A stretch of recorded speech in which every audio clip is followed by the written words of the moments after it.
Assalamualaikum warahmatullahi wabarakatuh. Perkenalkan, nama saya Galuh Syafa Putri Hendira dari Universitas Negeri Surabaya dengan NIM 23010644363. Pada kesempatan kali ini saya akan menyampaikan refleksi pembelajaran mata kuliah pembelajaran PPKN SD sebagai bagian dari tugas akhir semester. Dalam refleksi ini, saya ingin berbagi pengalaman dan pemahaman yang saya peroleh selama setengah semester mengikuti perkuliahan ini. Jadi untuk selama beberapa pertemuan, saya dan teman-teman telah banyak belajar tentang beragam pendekatan, teori, dan praktik pembelajaran PPKN yang bisa diterapkan di sekolah dasar. Setiap kelompok membahas topik dengan sudut pandang yang berbeda-beda, sehingga saya bisa melihat banyak variasi strategi dalam bentuk mengajar PPKN di sekolah dasar.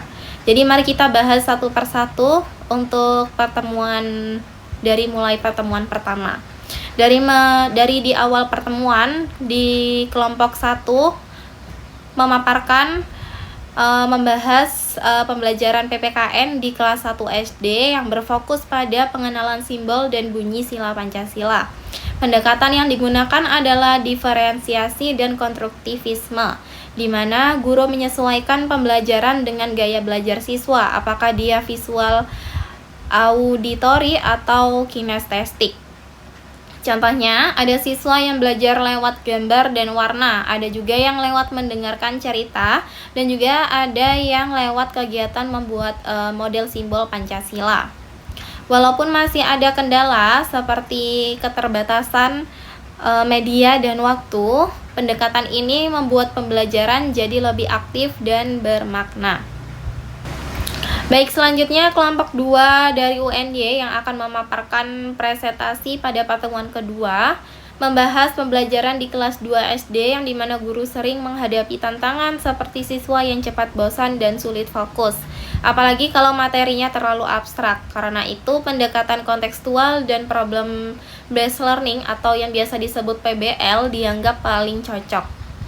Misalkan guru bisa mengaitkan nilai-nilai Pancasila dengan situasi nyata di sekitar murid-murid, ya, seperti kerjasama di rumah atau tolong-menolong di sekolah.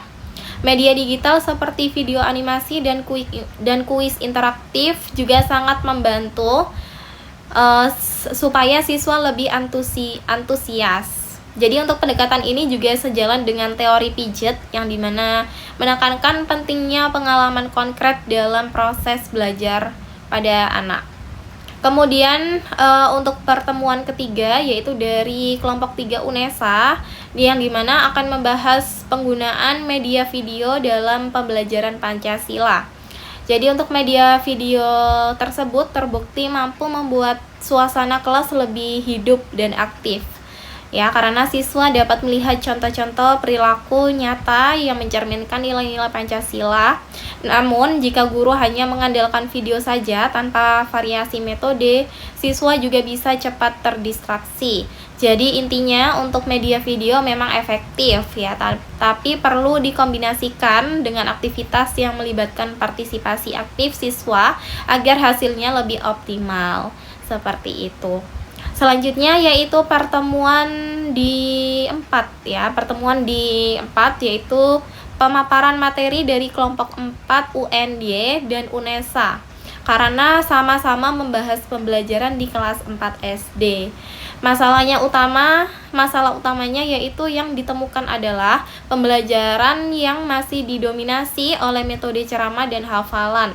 Padahal PPKN bukan hanya tentang hafalan sila Pancasila saja, tapi juga tentang menghayati dan menerapkannya dalam kehidupan sehari-hari. Karena itu dibutuhkan kombinasi teori seperti behaviorisme, ya, yang dimana teori tersebut melalui penguatan positif, kognitivisme dari Piaget melalui kegiatan konkret, dan sosiokultural dari Piaget melalui interaksi sosial. Jika ketiga pendekatan ini digabungkan, ya, maka pembelajaran akan menjadi lebih kontekstual dan menyenangkan.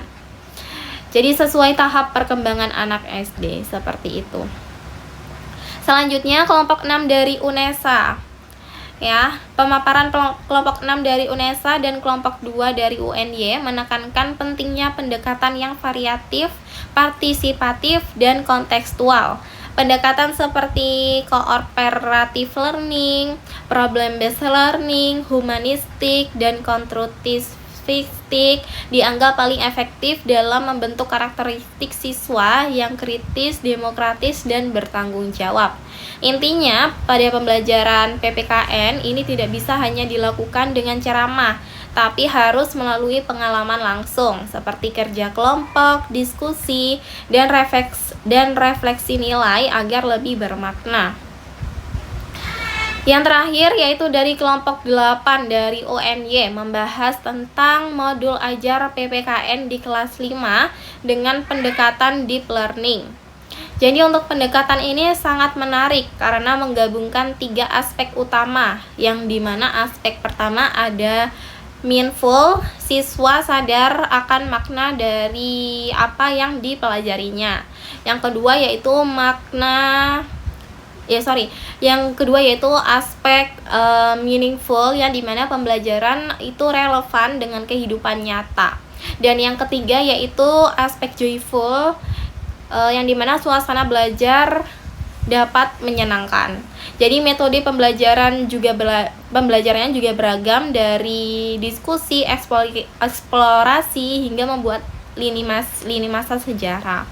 Walaupun masih ada kendala seperti waktu dan minat belajar siswa, dengan kreativitas guru dan penerapan gamifikasi, pembelajaran tetap bisa berjalan dengan efektif.